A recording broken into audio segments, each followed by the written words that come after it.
Hi there. So at the minute I'm actually a student. I'm at university. I'm in my third year, but my course is 3.5 years.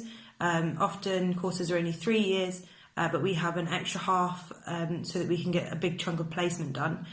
So when I've finished studying, I'll be a qualified speech and language therapist. So we work with tiny babies all the way up to people who are near the end of their life, so they could be in palliative care, and we help them with their communication and also with their eating and drinking, so we work with people and their swallow as well. So in terms of communication, we can do all sorts of things. So it might be small children who have trouble saying certain sounds, or have trouble saying different words and things like that.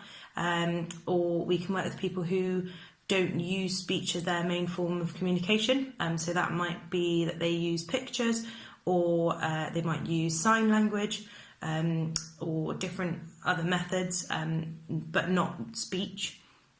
And then we can work with adults or children as well who have had things like traumatic brain injuries, or maybe they've had a stroke, and then we give them either we help them learn to speak again, or we can give them those different methods of communication so that they can talk to their loved ones or go to the shop and get a paper and things like that.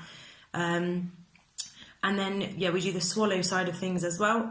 So that can be tiny newborn babies, and they might not be able to swallow properly, or, like I said before, people who have had strokes, or it might be older people with dementia, and then we would adapt their diets and things like that, so that the food travels more easily, because people can choke, or it can go down the wrong way into their lungs. Which happens to normal people as well, but it can be really dangerous for some people. It can make them really, really poorly. So we'd try and stop that happening. So we could adapt their food or their liquids, and we might use thickener to do that. So it'd make it kind of like jelly, and then it makes it so that they can swallow.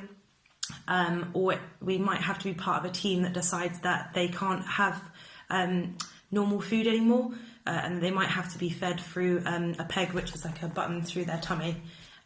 So we'd be part of that team.